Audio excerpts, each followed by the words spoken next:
Dr. Sheetal Thakur. Yes, sir. I'll be checking.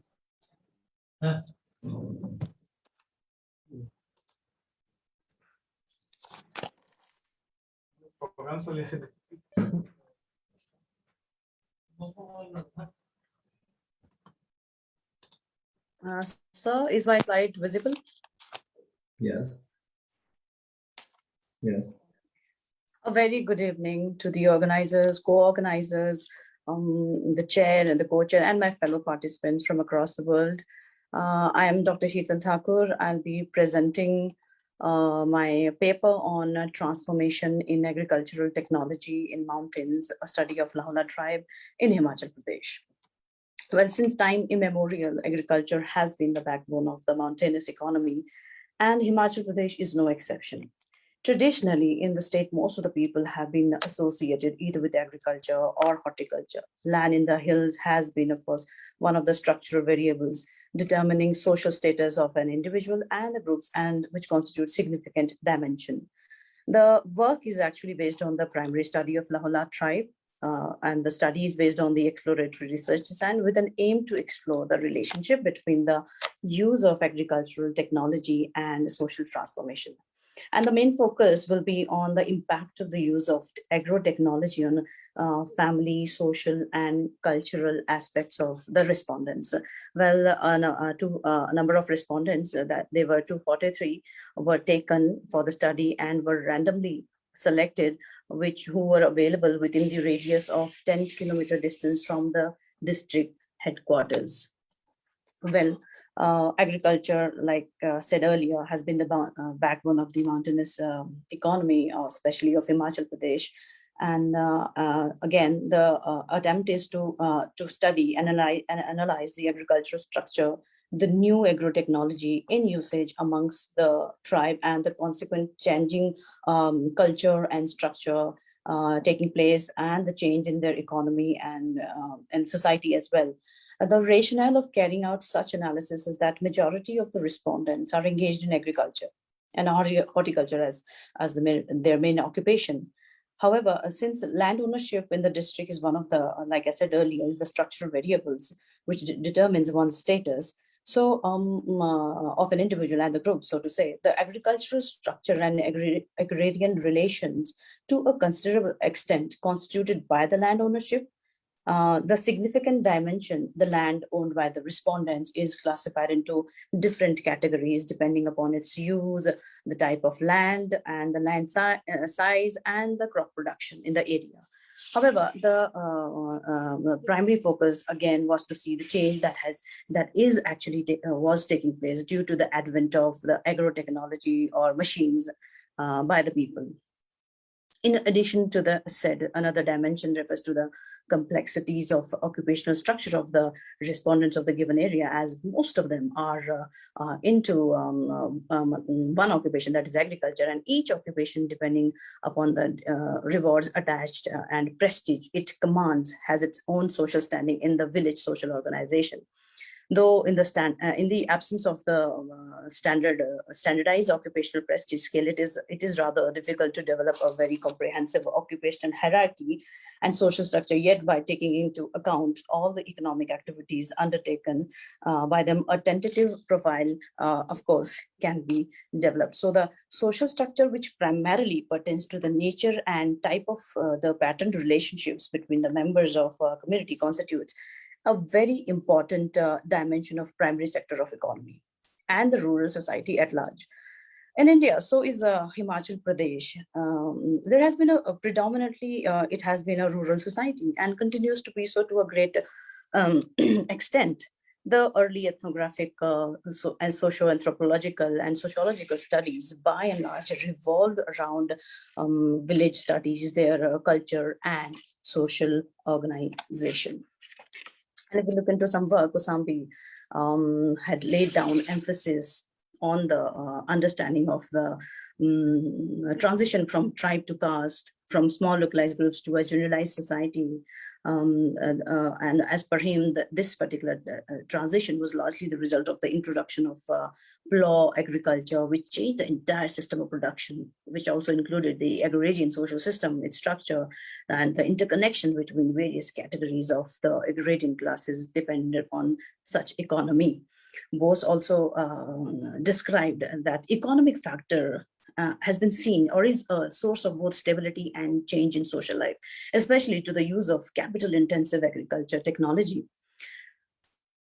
And as he also believed that the best way of classifying the numerous tribal groups in India was not by language or by religion or race, but by the mode of their livelihood, that is the production system under which they actually lived.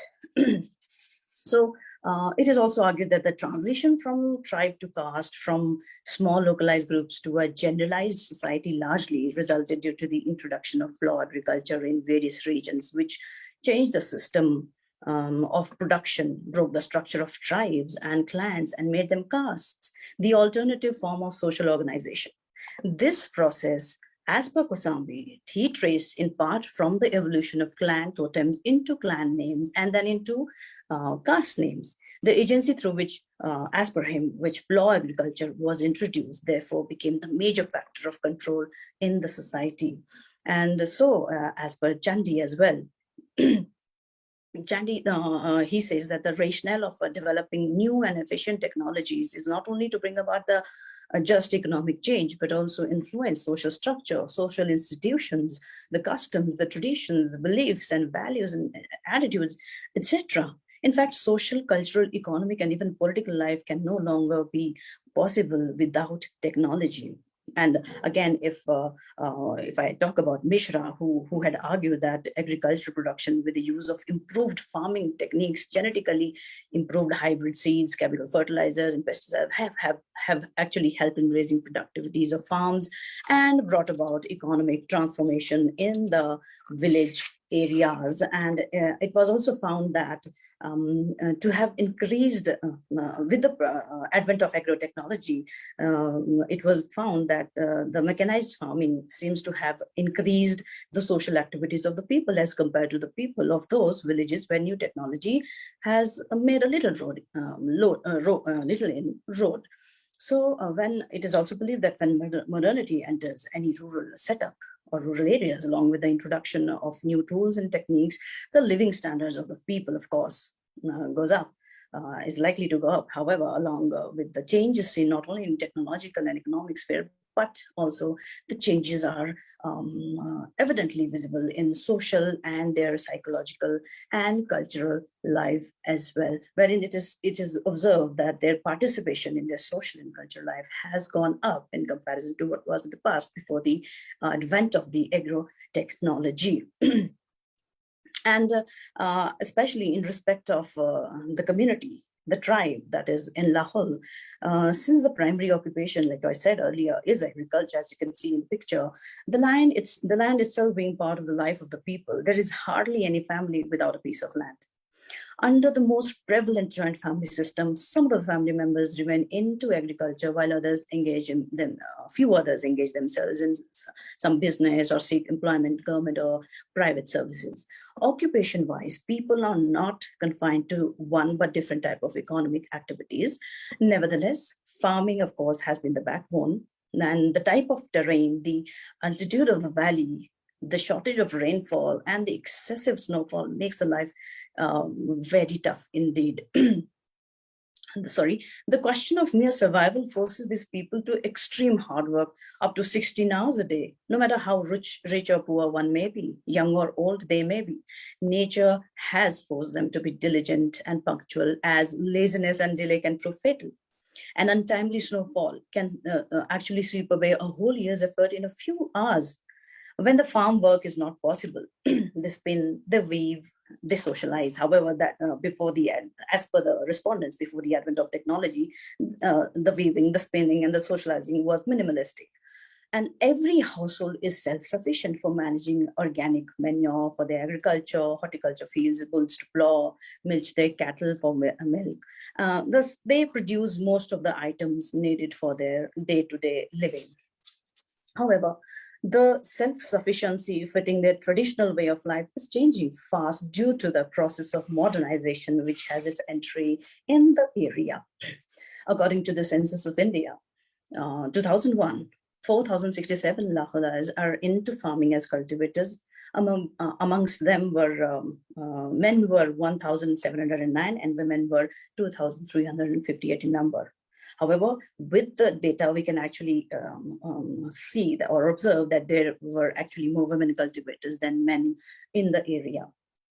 And the data in accordance with the religion, with the land and labor, revealed that in the past, the contribution of the family, as you can see in one of the pictures, the entire family was more into the fieldwork, wherein the joint family system prevailed, again considered as the backbone of the land and the relationship as such. Thus, all the members of the family used to be available to work in the fields. However, at present, little more than 1/3 of the respondents hired labor to work in the fields. The rest continued to depend on their family and hired limited labor. So this may be noted that the period of work on land being limited, like I said earlier, was just 6 months in a year. The remaining 6 months were covered in snow. So the respondents tend to involve all possible affordable agencies on their farms to have a maximum productivity on which they depend for rest of the year. So these are, you can see one of the pictures here. We can imagine the kind of geographical conditions that they have with the altitude. It's sort of a hard life there, and the traditional farming by hand is seen. They're all into it. So yeah. Now further, if talked about the religious ceremonies related to agriculture, as for the people, traditional religious practices had an influence on agriculture. As per them, overall, the people engaged in their traditional religion in whatever they do, whether it is to be with farming alone. The people believe that drought, poor harvest, or famine were evidences that the gods were inattentive to their needs because of man's disobedience to the norms. Their worldview holds that drought, famine, and strong winds, which negatively affect agriculture, result from the unseen, irrational forces. Thus, the Lahulas, the community, designed certain rituals for the fertility as well as planting and harvesting. And as you can see in the picture itself, it is one of the religious ceremonies performed by their religious head, often called as the Gur in their local terminology, wherein they are trying to offer their first yield to the deity. And it was observed that the religious ceremonies related to agriculture was performed by majority, which include performance of various rituals in the field, followed by offering food and drinks to the god, especially before sowing or before harvesting, ensuring that the seeds which have turned into sprouts may grow and yield maximum produce for the years to come. And as you can see in these pictures, on the left side is an incense herb, which is considered very sacred by the community, often called as shur in their local terminology, and is used during such ceremonies. And on the right side, you can see the season's first yield. It's how they offer their first yield to their local deity or to the God as per them. And if we talk about the social and cultural life of the people, you can see on the left, women are dressed to welcome guests, and they're covered in their local ornaments and decorated themselves. However, that's the social life that they believe that there is a rise in social activities by them by the advent of agrotechnology, because the participation of laborers, the family, has been come down because of the machine.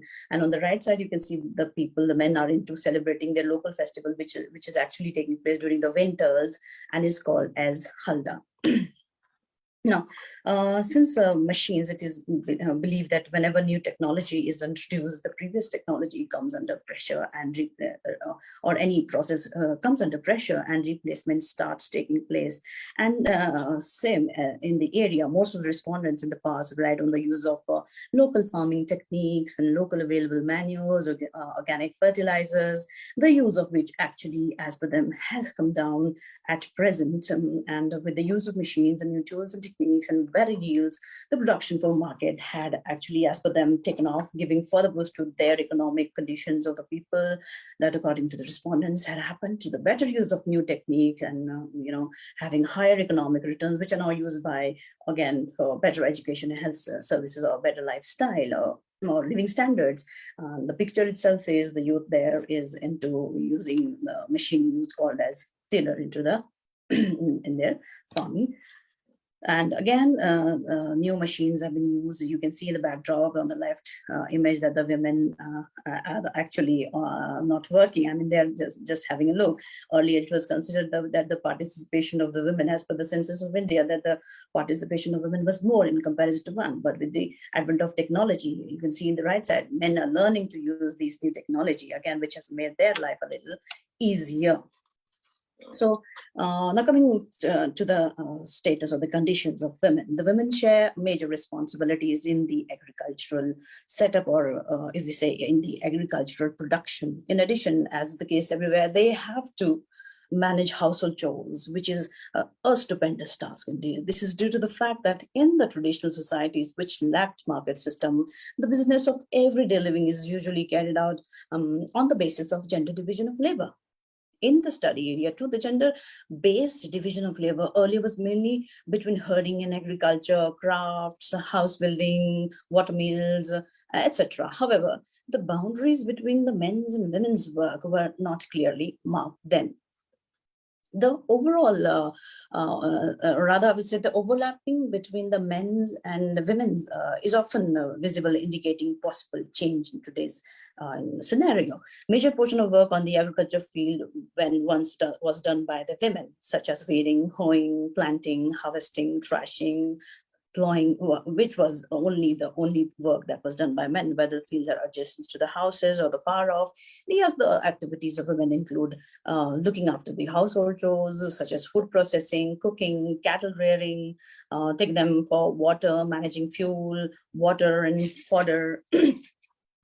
So their involvement in activities away from home and the village provides them opportunities to interact with everyone today.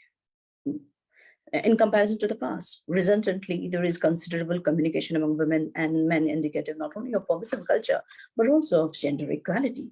So regarding women's participation in agriculture, it was also found that Lahore has experienced a decline of in their involvement and their participation in such operations in comparison to men. But with the advent of technology, again, their role has declined.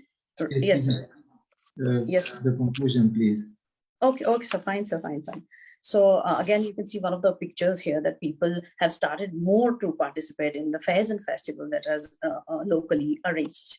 And then I'll come down to the conclusion that joint family system, however, has been the backbone, and it was a need to engage all the family members to agriculture-related operations. So with the introduction of these technology in agriculture, this relationship has undergone many changes. And on the basis of study, we can find out that the religious ceremonies performed during agricultural activities were high. Increases of technology led to decrease in the labor participation of women in agriculture operation. Again, there is a decrease in agricultural life, family life, social values, of course, have been changed with the introduction of new technology. And again, as said earlier, the replacement starts taking place, the roles starts taking place. So it was viewed that the increasing use of high level of agro technology led to the decrease in their roles, and wherein women started to share an equal status with that of the men. And lastly, the crop productivity of the farmers using technologies was fairly high, and changing conditions in social cultural life also revealed that the majority of the respondents indicated an increased involvement. And yes, their participation in social and cultural life again has had an increase by everyone. Thank you so much.